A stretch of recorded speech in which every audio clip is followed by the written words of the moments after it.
So the talk yesterday, I got like already a couple of responses from it, and one was from our friends in Russia who translate a lot of the material and so on. So they said that they're also going to do the Nune with us this weekend. Yeah, and then they asked if I would do a BBC on a particular topic. So I'll do that BBC. It's not a topic I know a lot about. Some of you may know a lot more than me. Okay, so I'm hoping you will contribute here. But it's about downloading materials illegally, music and books and software, movies and things like that from the internet, because he said it's a really big problem in the Eastern European countries. Yeah, I know it's a problem kind of everywhere because other people have mentioned it to me, but I'm not real familiar with exactly how that works. But in general, because he was asking how does that relate to the karma of stealing. Yeah, and stealing, the actual literal translation of the words is taking something that has not been freely given. Okay, and so you have to check on these websites, where there's the music or movies or books or whatever, are these things being freely given or not freely given? Yeah, and if they're not being freely given and you take them, then yes, it does involve stealing. As to how much the value of what you're stealing is, because, for example, to be a root infraction of a precept, you have to steal something of a value such that the government in the place where you are would get involved. Yeah, so like, in the States, stealing $10, it's stealing, but the karma is not going to be a root transgression of the precept. Okay, so I think that would depend a lot on the value of the music and other stuff that is getting taken that has not been freely given, whether it's a root infraction of the precept or not. But definitely it'd be taking what hasn't been freely given. But sometimes I know people ask me about that, and they say, but you can't, I've tried to get the software, I've tried to buy the software, and you can't buy it in the country where I live, or I can't buy it, I've tried to buy it, and I can't. So, in that, I think might be a different kind of situation. Yeah, but it's hard for me to tell. Now I want to ask all of you who listen to movies, listen to music and watch movies, and take software off the internet, because I don't do much of that, and what your ideas and experience are. I know you might want to change the topic. Yeah. For me, it's very easy to justify it. You can get on there, and there's nobody watching you or anything like that, and you can this sharing website. This person that has it freely offers it, says anybody can download this, but that's not really the owner when it comes to things like that. When it comes to music and movies, they've got the right to use it for their own personal use, but then they share it, and it's a slippery slope, especially for somebody who does a lot of those things. You're not really taking it from the person, it's duplicating it. So there's another way that I justify it. I'm not removing something from their possession, and the person that was offering it freely. But it's illegal for a reason. Somebody worked hard to make that, and I don't know all the legalities of it, but certainly I feel that it's wrong, whether it's super wrong, and whether that stopped me from doing it. Those are other questions that I don't have the answer to, but yeah. It's really easy to do it, and I think the most important thing for me was I had to think about it for myself and say, am I doing this because I really think it's okay or because I want it? And 99 times out of 100 it's just because I wanted it, not because I thought it was okay. I have done the same thing.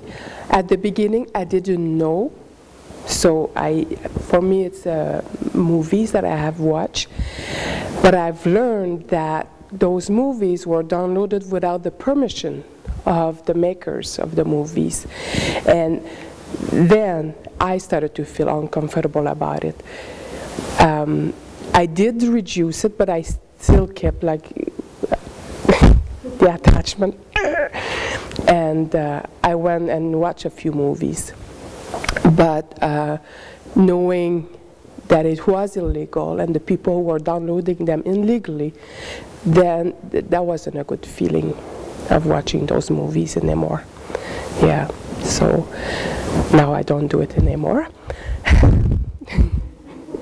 I'm safe. So yeah, it's really about how we rely to lying, and I still lie sometimes. I had to confess last week that I did a little lie. So it's not a good feeling. I very much agree with what Clinton was saying. It's very easy to justify what you're doing. So I will often download TV shows that are on normal TV, but because I'm not around, or I'm too busy, or I've been away for a couple weeks, and I've missed them, I'll just download them, and I think, well, they're free to air anyway, so it's not like I'm really doing anything wrong. But I think just by thinking, I'm not really doing anything wrong, I'm probably doing something wrong.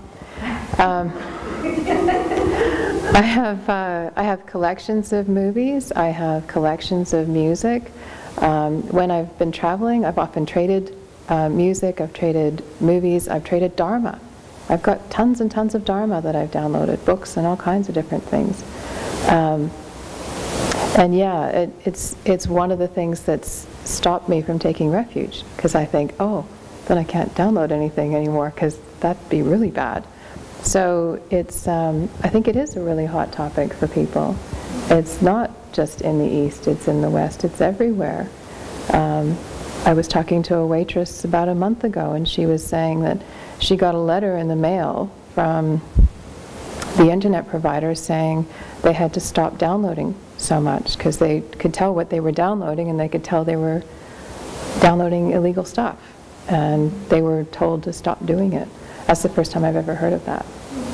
So it's not necessarily the government taking action, but you know, somebody was shaking their finger and saying don't do that. So yeah, so it's a work in progress. Something to keep working with and consider. Next. I want to say something about something that's not exactly the same, but a little bit similar. And that is, for example, that I put things on my website, and we put a copyright, and we say you can download for your own use, you know, but don't publish it. And so with, you know, or without permission. And so very often I'll get people writing me and asking for permission to publish some of the small books that I've done for free distribution. They may have come across them online, or they may have seen them in Singapore, Malaysia, or something, someplace like that, and they want to republish them, or they want to translate them. And I'm always very appreciative when these people write and ask me, because I give permission automatically, you know, because I want to get the Dharma out. But it gives me the chance to kind of rejoice that, oh, the Dharma's going now to Vietnam, or it's going to, you know, whatever other place it's going to.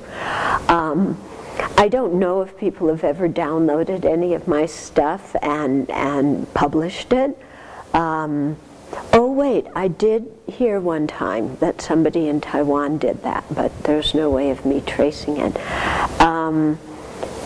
You know, and whether students use things for to write papers, I don't know. Yeah, But it's, I think it's a nice thing of courtesy to you know, when you copy something, you know, just to say thank you and ask permission for that. How do you make amends? Through the four opponent powers. Yeah, I mean, unless you can find a way to pay the money for whatever it was you took to whoever you took it from. You know, if you can find a way to do that, do that. Otherwise, the way for purifying your own karma is through the four opponent powers.